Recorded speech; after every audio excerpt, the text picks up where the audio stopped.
Hello learners, welcome back to another interactive video of our spoken English class. In today's class we will learn about sentences. Sentence क्या होता है दोस्तों? पिछले एक video में हम आपको थोड़ा सा हिंट दिए थे सेंटेंस के बारे में, क्योंकि जब हम लोग सॉल्व एग्जाम्पल कर रहे थे तो वहाँ पे हम लोग सेंटेंस का यूज़ कर रहे थे। लेकिन अब चलिए हम लोग सेंटेंस का डीप ऑपरेशन करते हैं और जानते हैं कि सेंटेंस एग्जैक्टली होता क्या है। सबसे पहले a sentence is a group of word which gives a complete sense. जो कंप्लीट सेंस बना रहा है उसे हम लोग सेंटेंस बोलते हैं। जैसे कि आई एम अभिषेक पाठक, ये पता चल रहा है कि मेरा नाम अभिषेक पाठक है, ठीक है। अब हम लोग बोलेंगे पाठक अभिषेक माय नेम, तो थोड़ा सा सेंटेंस गड़बड़ा रहा है ना, थोड़ा सा समझने में दिक्कत हो रहा है, वो प्रॉपर सेंटेंस नहीं है। समझ में आ जा रहा है, कहीं कहीं सेंस पता चल जा रहा है कि बोलना चाह रहे हैं कि मेरा नाम अभिषेक पाठक है। लेकिन जब कंप्लीट सेंटेंस किसको बोलते हैं? जब हम लोग को कंप्लीट सेंस पता चलता है, हल्का फुल्का नहीं। सेंस हल्का सेंस पता नहीं चल रहा है, पूरा कंप्लीट सेंस पता चल रहा है। जैसे कि आई एम अभिषेक पाठक, पूरा एक लाइन से हम लोग बोले, पूरा एक क्रमांक होता है इसका, उसके अनुसार बोलेंगे तभी जाकर के एक कंप्लीट सेंटेंस बनेगा। नहीं तो फिर इससे भी पता चल रहा है पाठक अभिषेक माय नेम आई, कुछ भी हम लोग बोल सकते हैं, तो पता चल रहा है, हल्का हल्का पता चल रहा है, लेकिन वो एक प्रॉपर सेंटेंस नहीं है। वही प्रॉपर सेंटेंस किस तरह से बनाया जाता है उसको अब हम लोग आने वाले पूरे क्लास में समझेंगे। अब अगला है कि शब्दों का ऐसा समूह, इसी को थोड़ा सा अब हिंदी में हम लोग समझ लेते हैं। शब्दों का ऐसा समूह जो एक निश्चित क्रम में प्रस्तुत होकर पूर्ण अर्थ प्रकट करता है उसे हम लोग सेंटेंस कहते हैं। वही चीज़ हम आपको अभी बताएं, जब तक उसका एक निश्चित क्रम नहीं रहेगा तब तक जाकर के वो एक सेंटेंस नहीं कहलाएगा। नहीं तो फिर आगे पीछे बोलने से सेंस पता चल रहा है कि बोलना क्या चाह रहा है इंसान, लेकिन उसका एक निश्चित क्रम होता है, उसको हम लोगों को फॉलो करना पड़ता है, तब जाकर के सेंटेंस फॉर्म होता है। अब कितना तरह का सेंटेंस होता है वो थोड़ा सा हम लोग समझ लेते हैं, काइंड्स ऑफ सेंटेंस, ठीक है। सबसे पहले होता है असर्टिव सेंटेंस, जिसे हम लोग हिंदी में कथनात्मक वाक्य कहते हैं, ठीक है। उसके बाद होता है इंटरोगेटिव सेंटेंस, जिसके बारे में हम आपको बता चुके हैं ऑलरेडी पिछले कुछ क्लास में, जिसे हम लोग प्रश्न सूचक वाक्य भी कहते हैं। उसके बाद होता है इंपेरेटिव सेंटेंस, जिसे हम लोग हिंदी में क्या बोलते हैं? आदेश सूचक वाक्य। उसके बाद है ऑप्टेटिव सेंटेंस, जिसे हम लोग हिंदी में बोलते हैं इच्छा सूचक वाक्य। इसके बाद है एक्सक्लेमेटरी सेंटेंस, जिसे हम विषमयादी बोधक वाक्य बोलते हैं। एक्सक्लेमेटरी सेंटेंस में वही वाला जो एक्सक्लेमेशन मार्क होता है, जो लगता है, उसे ही बोलते हैं। अब इसको हम लोग थोड़ा करके समझेंगे आने वाले क्लास में। सेंटेंस फॉर्म कैसे होता है, सेंटेंस में कौन कौन सा पार्ट होता है, वो सारा चीज चलिए अब हम लोग समझते हैं। तो चलिए अब एक एक करके हम लोग सबको समझते हैं। फर्स्ट है हमारा असर्टिव सेंटेंस। असर्टिव सेंटेंस किसे कहते हैं? ऐसा वाक्य जो कथन को व्यक्त करता हो उसे हम लोग असर्टिव सेंटेंस कहते हैं। जैसे कि मोहन इज ऑनेस्ट, मतलब उसका कथन हो रहा है मोहन इज ऑनेस्ट, मोहन एक ऑनेस्ट लड़का है। उसके बाद सेकंड नंबर पे हमारा आता है इंटरोगेटिव सेंटेंस, जिस वाक्य के द्वारा कोई प्रश्न पूछा जाए, जिसमें भी क्वेश्चन मार्क लगा हुआ रहेगा। बताए थे ना इंटरोगेटिव सेंटेंस जब हमारा क्वेश्चन मार्क यूज होता है। अब थर्ड नंबर पे हमारा है इंपेरेटिव सेंटेंस। इंपेरेटिव सेंटेंस किसे कहते हैं? जिस वाक्य से आज्ञा, अनुरोध या सलाह का भाव प्रकट हो उसे हम लोग इंपेरेटिव सेंटेंस कहते हैं।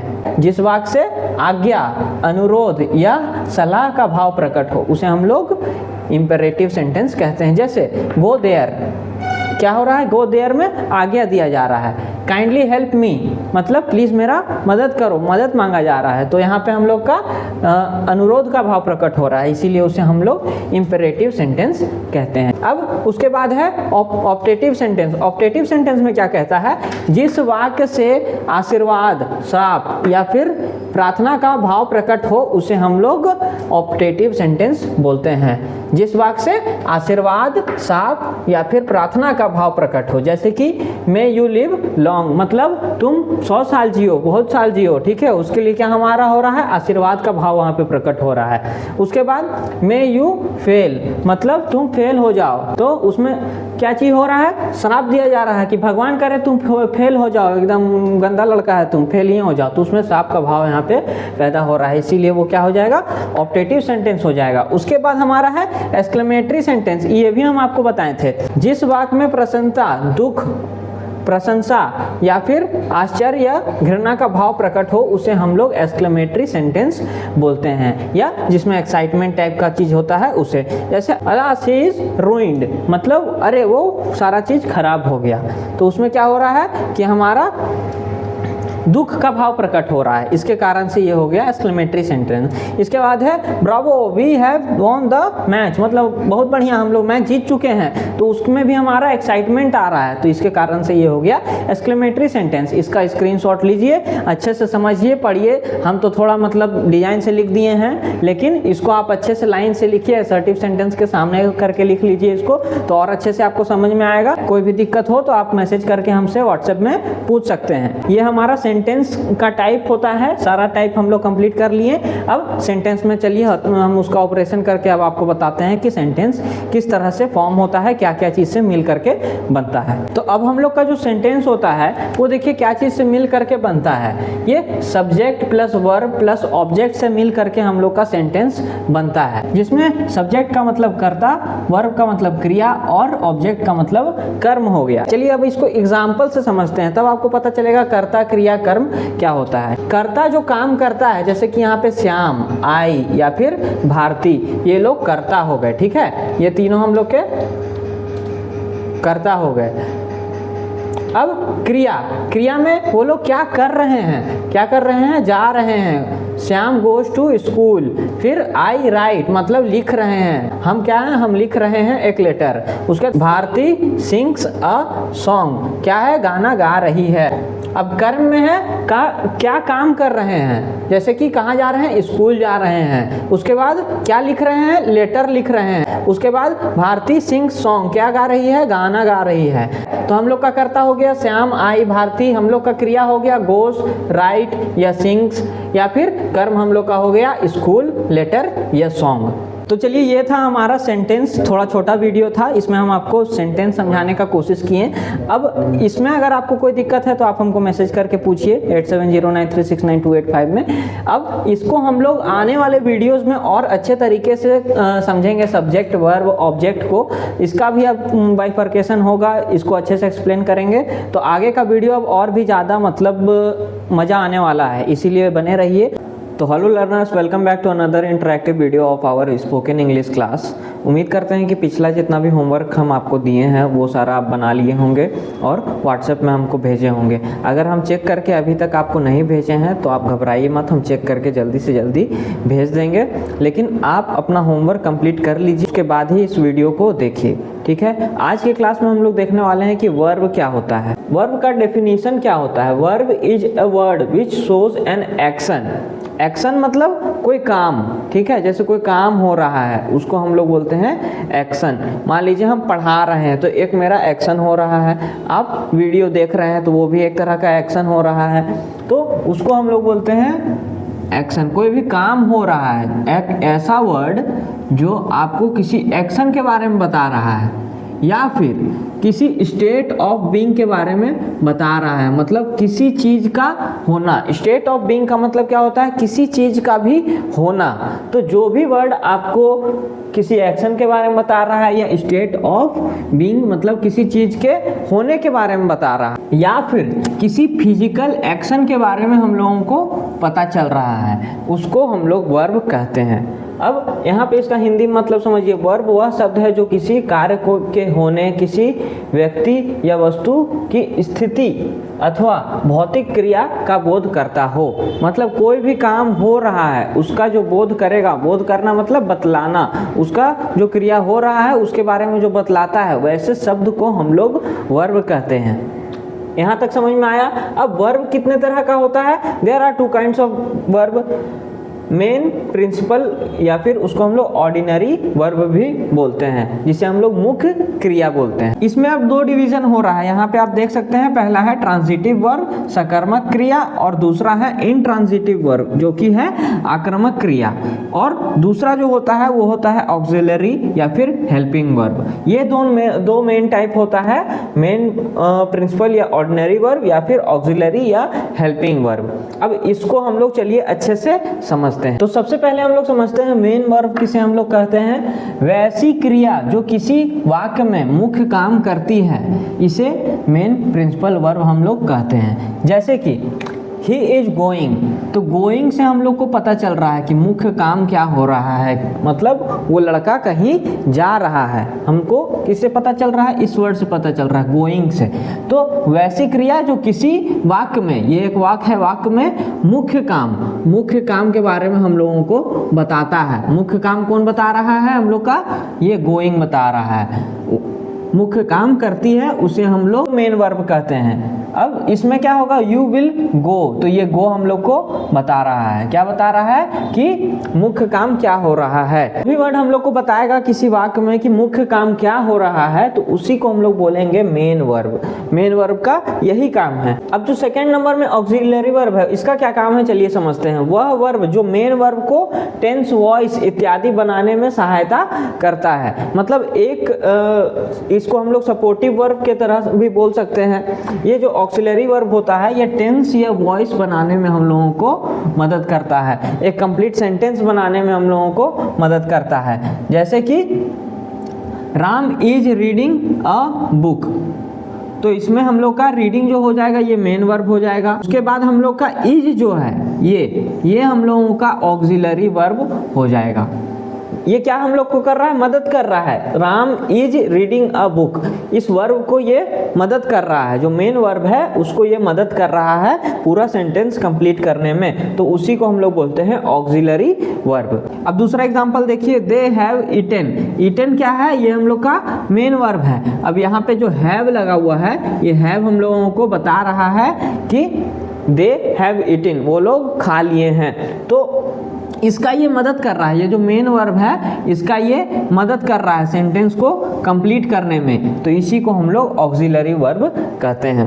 अब आपको मेन वर्ब और ऑक्सिलरी वर्ब में कंफ्यूजन नहीं होना चाहिए। जो भी मेन वर्ब रहेगा वो हम लोगों को किसी क्रिया, किसी काम के बारे में बताएगा कि क्या हो रहा है, ठीक है, एग्जैक्ट हम लोगों को बताएगा। और उसका जो सपोर्ट करता है, मदद करता है पूरा सेंटेंस को कंप्लीट करने में, जैसे कि इज, हैव, तो इस तरह का जो रहेगा उसको हम लोग बोलेंगे ऑक्सिलरी वर्ब। ऑक्सिलरी वर्ब जो होता है वो 24 होता है। ये 24 आप यहाँ पे देख सकते हैं, ये 24 ऑक्सिलरी वर्ब यहाँ पे लिखा हुआ है। जैसे कि एम, इसको अच्छे से अपने कॉपी में लिख लीजिए, समझ लीजिए, याद कर लीजिए। Am, is, are, was, were, do, does, did, have, has, had, out, should, must, can, could, may, might, shall, will, would, need, dare, used to। यही सारा वर्ड मिल करके मदद करता है, किसको मदद करता है, मेन वर्ब को, और हम लोगों को एक कंप्लीट सेंटेंस प्रोवाइड करता है। मदद, हेल्प करने का पूरा दमखम ये रखता है, तो इसका दम को आप कम में मत आकिएगा, इसको लिख लीजिए। तो अब हम लोग का मेन वर्ब में दो डिफरेंट वर्ब और होता है, उसका सब डिवीजन और किया हुआ है, ट्रांजिटिव वर्ब और इनट्रांजिटिव वर्ब। तो यहाँ पे आप देख सकते हैं, जिस वर्ब के बाद ऑब्जेक्ट का प्रयोग हुआ हो उस वर्ब को हम लोग ट्रांजिटिव वर्ब कहते हैं, और जिस वर्ब के बाद ऑब्जेक्ट प्रयोग ना हुआ हो उसे हम लोग इनट्रांजिटिव वर्ब कहते हैं। एक बात को आपको ध्यान में रखना है कि ऑब्जेक्ट का जब भी यूज होगा, ऑब्जेक्ट क्या हो रहा है वो हम आपको समझा रहे हैं, लेकिन उससे पहले आप समझिए, ऑब्जेक्ट का जब भी प्रयोग होगा तो वो हमेशा वर्ब के बाद में होगा, वर्ब के पहले कभी नहीं होगा। अब यहाँ पे देखिए हम लोग का ऑब्जेक्ट क्या होता है, जैसे कि ही ईट्स ब्रेड, तो ब्रेड जो हो गया हम लोग का ऑब्जेक्ट है। क्या काम हो रहा है, किस चीज के ऊपर काम हो रहा है, जो हम लोग को बतलाता है उसको हम लोग ऑब्जेक्ट बोलते हैं। तो ईट्स के बाद में यहाँ पे आप देखिए ऑब्जेक्ट लगा हुआ है, और ईट्स हम लोग का क्या है, वर्ब है। तो जिस वर्ब के बाद में ऑब्जेक्ट लगा हुआ हो उसे हम लोग ट्रांजिटिव वर्ब कहते हैं, और जिस वर्ब के बाद ऑब्जेक्ट का प्रयोग नहीं हुआ हो उसे हम लोग इनट्रांजिटिव वर्ब कहते हैं। जैसे सी स्लीप्स, यहाँ पे कोई भी वर्ब के बाद में देखिए लगा हुआ है, नहीं लगा हुआ है, इसके कारण से हम लोग बोलते हैं इनट्रांजिटिव वर्ब। यहाँ पे भी आप देख सकते हैं मोहन लाव्स के बाद कोई भी ऑब्जेक्ट नहीं लगा हुआ है, इसके कारण से ये भी बन गया हम लोग का इनट्रांजिटिव वर्ब। इसका दूसरा एग्जांपल देखिए, मोहन प्लेज क्रिकेट। अब यहाँ पे आप देख सकते हैं कि क्रिकेट जो है हम लोग का ऑब्जेक्ट है, ऑब्जेक्ट यहाँ पे लगा हुआ है प्लेस के बाद में। प्लेस हम लोग का क्या है, वर्ब है, और ईट हम लोग का वर्ब है। इन दोनों के बाद में लगा हुआ है हम लोग का ब्रेड और क्रिकेट, ऑब्जेक्ट लगा हुआ है, तो इसको हम लोग बोलेंगे ट्रांजिटिव वर्ब, और इसको हम लोग बोल देंगे इनट्रांजिटिव वर्ब। इतना सिंपल सा है। बाद में अगर लगा हुआ है ऑब्जेक्ट तो ट्रांजिटिव वर्ब, नहीं लगा हुआ है तो इंट्रांजिटिव वर्ब। लेकिन जो हम लोग का ऑब्जेक्ट रहेगा वो कभी भी पहले नहीं लगेगा, वो लगेगा तो हमेशा बाद में ही लगेगा। आ गया समझ में? अब जानते हैं कि वर्ब का फॉर्म कौन कौन सा होता है। वर्ब का फॉर्म यानी क्रिया के रूप। अब यहाँ पे ध्यान देने वाला बात यह है कि हम लोग को V1, V2, V3, V4 और V5 में ध्यान देना है। बाकी ये present tense, past tense, past participle, present participle, present tense, third person singular form, ये सारा चीज को भी अच्छे से ध्यान देना है। लेकिन present tense, past tense, future tense का जो पूरा सब डिवीजन है उसको और अच्छे से जब हम लोग टेंस चैप्टर में पहुंचेंगे तो बताएंगे। लेकिन अभी यहाँ पे V1, V2, V3, V4, V5 के लिए आप समझ लीजिए जो भी प्रेजेंट टेंस का फॉर्म होता है उसको हम लोग V1 बोलते हैं। मतलब रीड, स्लीप, रन, ये हो गया इसका V1 फॉर्म। तो प्रेजेंट टेंस फॉर्म हो गया। अब पास्ट टेंस फॉर्म, पास्ट में हम लोग इसी को क्या बोलेंगे? Read, slept, run. यहाँ पे स्लीप का स्लेप्ट हो गया, रन का रैन हो गया। अब अगला है पास्ट पार्टिसिपल फॉर्म V3। ये भी इससे सिमिलर रहता है लेकिन कहीं कहीं पे चेंज हो जाता है। पास्ट पार्टिसिपल फॉर्म, रीड का रीड ही है, स्लेप का स्लेप्ट ही है और रैन का रेन है। ठीक है। अब चौथा में है प्रेजेंट पार्टिसिपल फॉर्म V4, जिसमें हम लोगों का ING लगता है, उसको हम लोग बोलते हैं present participle form. Reading, sleeping, running. देखिए सेम एग्जांपल लिए हैं, बस उसका V1, V2, V3, V4 change होते जा रहा है। उसी तरह से है present tense third person singular form. यहाँ पे हम लोग का रीडिंग जो है रीड्स हो गया, जिसमें S या ES लगता है, उसको हम लोग बोलते हैं present tense third person singular form. तो आप अच्छे से समझ लीजिए कि किसको क्या बोलते हैं। V1 कौन सा कहलाता है, V2 कौन सा कहलाता है, V3 कौन सा कहलाता है, और उसके बाद वर्ब 1 का फॉर्म में हम लोग उसको कैसे लिखते हैं, वर्ब 2 में उसको हम लोग कैसे लिखते हैं, वर्ब 3 में हम लोग कैसे लिखते हैं, वर्ब 4 में कैसे लिखते हैं और वर्ब 5 में कैसे लिखते हैं। ये चीज आपको समझना पड़ेगा। तो चलिए अब कुछ वर्ड हम लोग देखते हैं जिसका verb 1, verb 2, verb 3, verb 4, verb 5 हम लोग पांचों चीज देखेंगे। साथ में उसका हम लोग मीनिंग भी देखेंगे कि मीनिंग क्या होता है। ये बस आपका एक आइडिया लगने के लिए हम इस तरह से बता रहे हैं। बाकी जितना वर्ब का वर्ड्स है उसका सारा वर्ब का फॉर्म बताना बहुत ही ज़्यादा लंबा चौड़ा हो जाएगा, लेकिन ये बस एक आइडिया लगने के लिए आपको हम बता रहे हैं। बाकी आपको खुद से ढूंढ करके अलग अलग बुक से वर्ब का अलग अलग फॉर्म आपको देखना पड़ेगा, लिखना पड़ेगा। और नहीं तो फिर आप हमको व्हाट्सएप में मैसेज करिएगा 8709369285 में, हम वहाँ पे आपको एक PDF भेज देंगे। उस PDF में वर्ब का अलग अलग फॉर्म सारा चीज़ लिखा हुआ रहेगा। तो उसमें लगभग 1000, 2000, 5000 जितना मेरे से हो पाएगा हम आपके लिए डाल के PDF बना करके रखेंगे। आप मैसेज करिएगा, हम आपको उसमें भेज देंगे PDF। तो चलिए अब इसको हम लोग समझते हैं। तो सबसे पहला वर्ड है हम लोग का अराइज। अराइज मतलब होता है उठना। अब वर्ब 1 में तो हम लोग इसको अराइज बोलते हैं, फिर वर्ब 2 में हम लोग इसको अरोज बोलते हैं, वर्ब 3 में हम इसको अराइजन बोलते हैं, फिर वर्ब 4 में अराइजिंग या वर्ब 5 में हम लोग अराइजेस। इस तरह से देखिए किस तरह से चेंज हो रहा है। वर्ब 1 में अलग है, वर्ब 2 में अलग है, वर्ब 3 में अलग है, वर्ब 4 में अलग है, वर्ब 5 में अलग है। लेकिन बहुत बार ऐसा भी होगा कि जब आपका एक ही तरह से लिखा हुआ रहेगा, जरूरी नहीं है कि इसी तरह से अलग अलग लिखा हुआ रहेगा। सेकेंड हम लोग देखते हैं, सेकेंड है हम लोग का अवेक। अवेक का जागना, मतलब कोई जागा हुआ है, जाग रहा है। उसके लिए हम लोग वर्ब 2 का क्या फॉर्म रहेगा? अवोक, अवेकन, अवेकिंग, अवेक्स। अलग अलग आया। अब देखिए वर्ब 1 का जहाँ पे यूज होगा वहाँ पे आपको वर्ब 1 का यूज करना है, वर्ब 2 के जगह में वर्ब 2 का। सेंटेंस के अकॉर्डिंग ये बैठेगा, तो उसको आपको मास्टर करने में थोड़ा टाइम लगेगा। लेकिन पहले समझ लीजिए कि वर्ब का फॉर्म अलग अलग होता क्या है, कितना टाइप का होता है, ये जानना आपके लिए बहुत जरूरी है। अब थर्ड नंबर में क्या है? अब्यूज। अब्यूज मतलब गाली देना या किसी को बुरा भला कहना। तो वर्ब 2 में क्या होगा? अब्यूज्ड, और वर्ब 3 में भी होगा अब्यूज्ड। तो देखिए यहाँ पे दोनों सेम आ रहा है। तो किसी किसी वर्ड का वर्ब फॉर्म जो रहेगा वो सेम रहेगा, जैसे इसका V2 और V3 सेम है। लेकिन V4 में क्या आ गया? वापस से अब्यूजिंग आ गया, ING लग गया, अब्यूजेस आ गया, ES लग गया वर्ब 5 में। तो ये आपको ध्यान देना होगा। चौथा नंबर पे है अराइव। अराइव मतलब पहुंचना, कोई कहीं पे पहुंचता है तो उसको हम लोग बोलते हैं अराइव। और उसी का वर्ब 2 का फॉर्म क्या है? अराइव्ड, और वर्ब 3 का भी फॉर्म है अराइव्ड। वर्ब 4 में आ गया हम लोग का अराइविंग, और वर्ब 5 में अराइव से है। ये हो गया। अब पांचवें नंबर पे हम लोग का आंसर, उत्तर देना। जैसे कि हम आपसे पूछते हैं कि इसका आंसर दीजिए, बताइए हमको, तो उसका क्या होता है? वर्ब 2 आंसर्ड, और वर्ब 3 भी क्या होता है? आंसर्ड। वर्ब 4 क्या होता है? आंसरिंग, और वर्ब 5 हम लोग का आंसर्स। समझ में आया। अब अगला देखिए, आस्क है। आस्क मतलब पूछना, कोई भी चीज पूछना। हम आपको बार बार बोल रहे हैं कि व्हाट्सएप में मैसेज करिए, पूछिए, तो वो क्या हो गया, पूछना। अब पूछना का वर्ब 2 क्या होता है, आस्क्ड, और वर्ब 3 में भी आएगा आस्क्ड, और वर्ब 4 में हम लोग का आस्किंग, और वर्ब 5 में हम लोग का आस्क। ये हो गया, यहां तक समझ में आया। अब छठे नंबर का देखिए, एडवाइस। एडवाइस मतलब सलाह देना। हम आपको सलाह दे रहे हैं कि आप बुक रीड करिए, उसमें से वर्ड ढूंढिए, ढूंढ के निकालिए, उसका मीनिंग लिखिए। तो ये क्या हुआ, सलाह देना। सलाह देना का वर्ब 2 का क्या फॉर्म होता है, एडवाइज्ड, या फिर वर्ब 3 में भी क्या आएगा, एडवाइज्ड।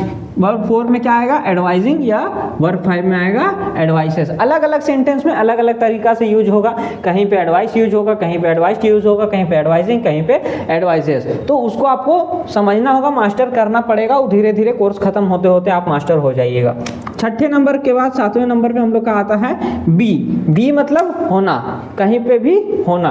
तो उसका क्या होगा, अब यहाँ पे थोड़ा सा मजेदार आ गया। हम लोग का जो पहले का वर्ड था वहाँ पे जो जिस तरह से स्टार्ट हो रहा था उसी तरह से, जैसे एडवाइस, एडवाइस, एडवाइजिंग, एडवाइसेस। लेकिन अब यहाँ बी का क्या होता है, बी का हम लोग का यहाँ पे वर्ब 2 में देखिए वॉज आ गया, है ना।